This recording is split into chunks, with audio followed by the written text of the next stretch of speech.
Lozada are back. Time now for a big story. Sponsored by KFC. Feed the whole family with KFC's $20 fill-up with all the fixes. Oh, yeah. Order online at KFC.com. All right, let's move to the NFL, where there could be some big changes coming. Reportedly, the owners have been summoned to New York for a meeting about a possible new collective bargaining agreement. According to Adam Schefter, the proposal would shake up the regular season and much more.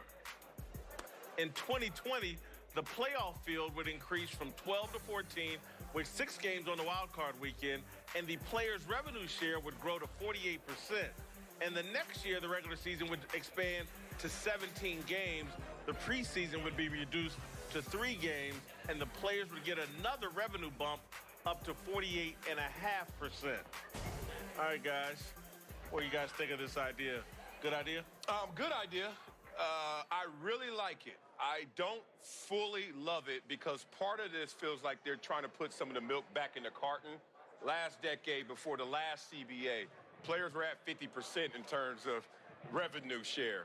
And now they're going from 47 to 48.5, which is nothing to sneeze at, because that's a $5 billion with a B dollar windfall back to the players. But it's still kind of making up for lost efforts and work of the past. That said, we're going to see some competitive football at the top in the standings. If there's only one team with a bye, fighting for number 2. Imagine Kansas City had to go on a road in this new proposal. I mean, play at home against Pittsburgh, a dangerous team.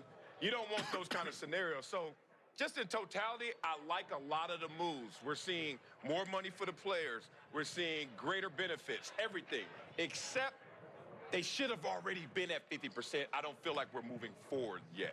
I like it. I'm with you. I was a player rep for 7 years, and is what you said. We're getting 50%. The new CBA, it dropped drastically. And so I would like to see it closer to 50%. And if it's not going to be closer to 50%, the players need to worry about the benefits. Because let's be honest, the top players, there's 5 or 6 players on every team that's going to make big money. This CBA is going to affect the bottom of the roster guys where worry about your benefits. Benefits. It ain't about, oh, I'm going to get an extra $15,000, $20,000 on my base salary. Because when you're done playing, like we are, and you got to worry about insurance and benefit, it's the benefits. It's not so much, oh, it's going to increase my base salary by $25,000 per year. It's the benefits. If you're not getting better benefits, it's not a great idea. I like the idea of it, man. And let's address CBA. What does CBA mean? Collective. Collective who? Like everybody involved, right? Bargaining. So that deal that was done, there was 2 sides that had to come to the table, the players and the league. So that deal was done by the players and the league. Yeah. So, I mean, with all due respect, I can understand they should have, could have, would have, but this deal was done by the players and the league. So when you're looking at it from that angle, and then you're saying, okay, well, you're going to get 1% here, and then you're going to get 0.5% here, and it's going to create more money. Nothing from nothing leaves nothing.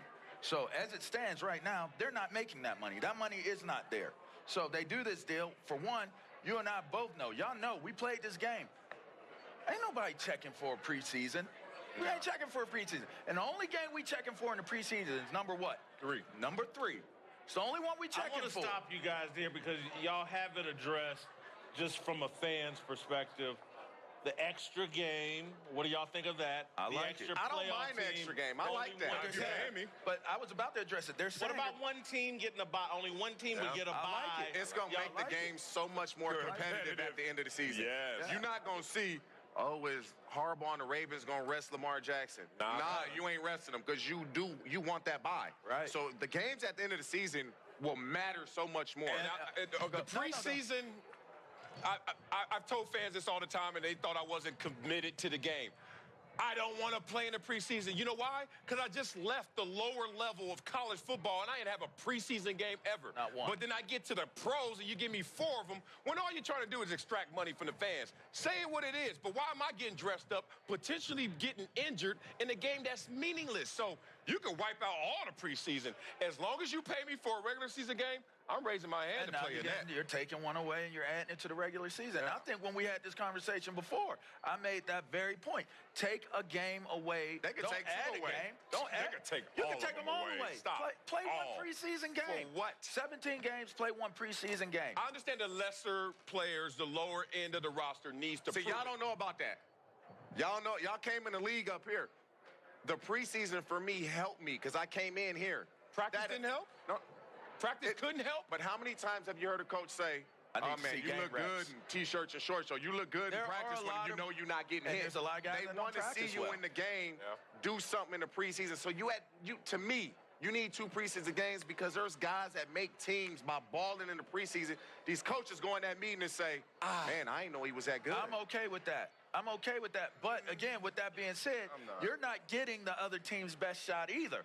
So you're And that's going out fine, there, but you're giving good you're game looking reps, at it but from you're the not second getting pick perspective. I was the second pick in the draft. One more thing I want y'all to address. I don't like that, though. One more thing I want y'all to address. We hear so much about player safety and health concerns, the extra game. But it's not an extra game. If you're taking it from the preseason, it's really not an extra Well, game. the intensity is different, certainly that. I just want to go back. Well, let me address this. When we look at the 17-game schedule, it's all about compensation because at the end of a 16-game season, you can still play football because there's a postseason. So let's not act like we can add one more game. If it's fully compensated, I think guys are open-minded to it. The preseason part really sticks with me because these are people who are highly paid to evaluate. And most of a 53-man roster, 47 slots are already guaranteed. Pretty much, yeah. Because of business, because of contracts, because whatever. There's only 6 guys. You're trying to tell me you're going to put everyone in harm's way for only 6 opportunities for guys when you can do that in practice? You know what they really need to change is the active inactive list. If you're on a roster, everybody should be active. You shouldn't have an inactive list. Everybody should be active. All right, we got to wrap. Leonard Ellerby's going to come up. But I just want to say one thing before we go. And normally, you know, I get accused. I'm a shield for the NFL. I don't like this deal because of the 48%. No, it should be 50%. What people really don't understand, I'm a shield for players. I'm constantly up here trying to educate the players on how to take advantage of this game and how to get their money right and benefit from this game. And to me, and I'm sorry, Roger Goodell, I'm sorry, NFL ownership, if I was the players, I wouldn't be satisfied with just 48%. I wish these damn players would come holler at me because DeMaurice Smith, I don't like this deal. All right, coming up, Floyd Mayweather's right-hand man, Leonard Ellerby, will be joining us live on set. One of the best-dressed men in Las Vegas. We're going to talk about the big fight. All right, Speak for Yourself is presented by Hyundai. We're coming to you live from Las Vegas. More after this.